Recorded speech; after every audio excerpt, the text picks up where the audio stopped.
Allah says in the Quran, in Surah Anam, chapter number 6, verse number 165, Allah says that He has given more sustenance to some of the human beings over the other. With some of the human beings, Allah subhanahu wa ta'ala has given more sustenance as compared to the other. Allah says this in Surah Nahl, chapter number 16, verse number 71, that He has favored some of the human beings over others in sustenance. Allah repeats this message in Surah Anam, chapter number 6, verse number 165, that Allah subhanahu wa ta'ala has given more gifts to some of the individuals, and based on what He has given you, He will test you.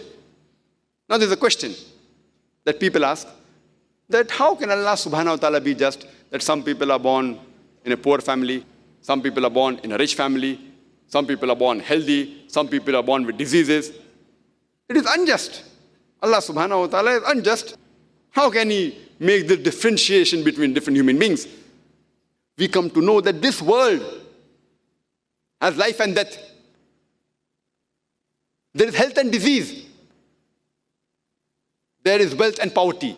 All these are tests.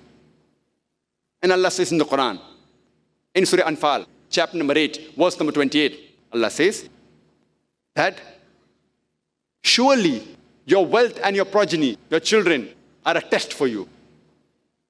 And Allah says in chapter number 63, verse number 9, that let not the wealth and your children deviate you from the remembrance of Allah subhanahu wa ta'ala.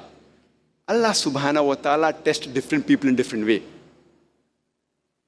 One of the tests, one of the best deeds you ask anyone, that what are the good deeds? And the good deeds that all human beings, whether they believe in God or not, they will say, the good deeds are charity, it is contentment. Charity will be there amongst the few that He names. So how can Almighty God test whether some people are charitable or not? If all the people have the same wealth, then where is the question of the test? The test will only take place if some people are poor and some people are rich. So Allah subhanahu wa ta'ala tests people in different ways. Maybe some people are born in a rich family, they have a lot of wealth. Some people are born poor.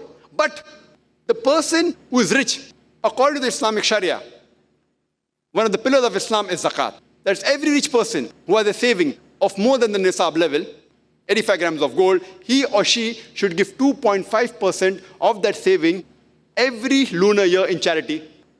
The person may be a millionaire, may be a billionaire. He may give the required amount, then he will get passing marks. He may not give the complete amount, he may give portion, small portion, maybe 20% of what is required to give, a part of what is required to give. He will fail. Some people may not give zakat at all. Absolutely fail. The poor person, he does not have to give zakat at all, he gets full marks. But we human beings, we say, oh, bichara admi, poor man, you know, so much problems he has in his life. And we look up to the person who's rich. Our beloved Prophet said that it is more difficult for a rich man to enter Jannah than a poor man. But as the Quran says, in Surah Anfal, chapter 8, verse 28, that the wealth is a test for you. It's a test.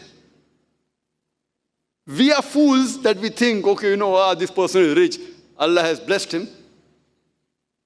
It's a test.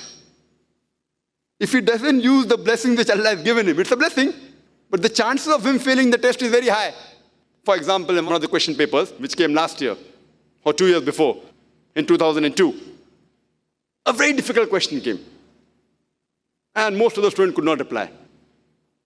Next year, that question does not appear. It would be foolish for us to say, oh, how sad this question did not come. You should be happy. It did not come.